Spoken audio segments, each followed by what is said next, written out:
Alright, welcome back to the channel. Get some music going here. Last video we finished up the carving on our 7 crosses. And we are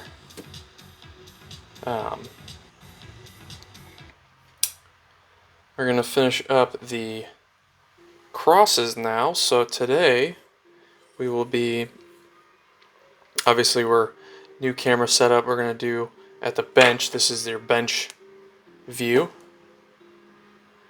But today we will be sanding and finishing. So grab your beverage.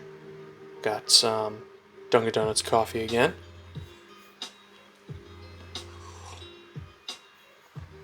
Sorry for the mess. Bench tops are my catch-all most of the time, and I am usually sitting or standing, and I usually work with my hands, work with whatever I'm working with in my hands. So today we will be hitting these with some sandpaper on. Let's see what we got here. So I've got my Harbor Freight Special corner sander. We got 100 and 120 grit for that one, just in case we need to take down some of the ridges a little bit more. And then we got our Orbital sander here with 150 on here, and then we'll do everything else by hand.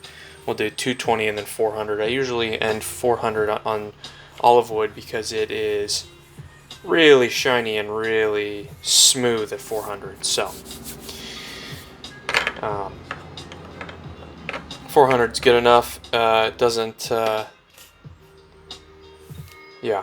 And then we'll hit it with a little bit of 13 Chef's food grade mineral oil. Usually use this, or we use, if we're finishing something that goes up on the wall, or as a something that doesn't really get handled much, we use Danish oil as the finish. So it gives it a natural color, really nice protective coat. I usually do 1 or 2 coats of that, depending on the wood.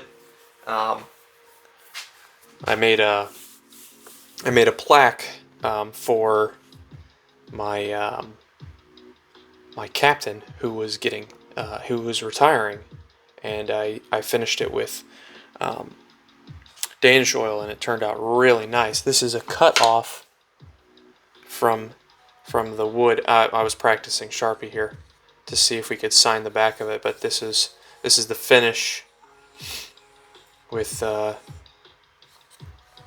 Danish oil. It was a really nice finish on the hardwood. It really showed the colors. So, but these will be finished with mineral oil because these are meant to be handled with, touched and stuff, and I don't want. Danish oil has a different smell to it. It's not pleasant, but it's not bad. But it's not exactly what you want on something that's going to be in your hand. So we'll finish these up. I'll cut away, cover up the coffee, get a mask on. We'll sand them down a little bit. I'll cut back to when I get one of them sanded up a little bit, and then we will continue the video. We'll see how they're looking with these cracks and whatnot. I'm not planning on filling them with anything. I know some guys do epoxy or wood filler or something like that. I like the cracks. And you're not, like I said in the last video, I think, or the video before that, these aren't, heavy use items that you're going to be doing a lot with, so they shouldn't, you're not going to just yank on it and crack it in half. So, but all right, I'll cut back, and we will we'll see you then. All right, so I'll show you what I'm doing here real quick.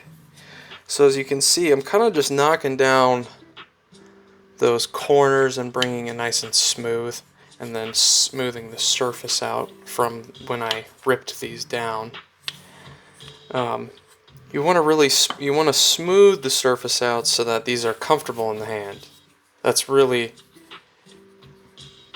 where you want to be. And then once we start getting to the hand sanding, we will hit down into these, and I'll use the Dremel a little bit, just a little bit, to sand these spots if I need to. If I can't, just hit it with the sandpaper. But I'm using one of my orbital wheels to get the corners here, just kind of getting in there on that. See, right in that corner there. Doing the 150 grit kind of takes those pretty quick, so I'm not standing here all day. I'm just getting that. So let's just want to explain that, and then I'll cut back to probably the 400 grit. So I just want to show you what I'm doing here. I'm hitting this this back with the gouge tool because as I was sanding, I realized that I didn't go deep enough on these, and as I'm sanding the surface, they're just coming up a little too. You can see kind of how deep they are. I'm not sure. I'll stick my finger in there, but you can kind of see how deep they are. So I'm gonna go around the gouge tool. But while I was doing that, I was thinking about what I was talking about in my last episode about patience and whatnot, and I was just thinking about how the real importance of that. You know, it's really important to be patient with the people around you. Not only for your sake, because it causes you to slow down and you to really care about the people around you, but it's also important for them, even if you don't think they need it, even if you don't think that they need your patience with your interaction with them. It's just so relieving when you are dealing with someone, not dealing with, but when you are interacting with someone, and there's patience involved in the interaction, because then there's just a calmness about the interaction, a bit of a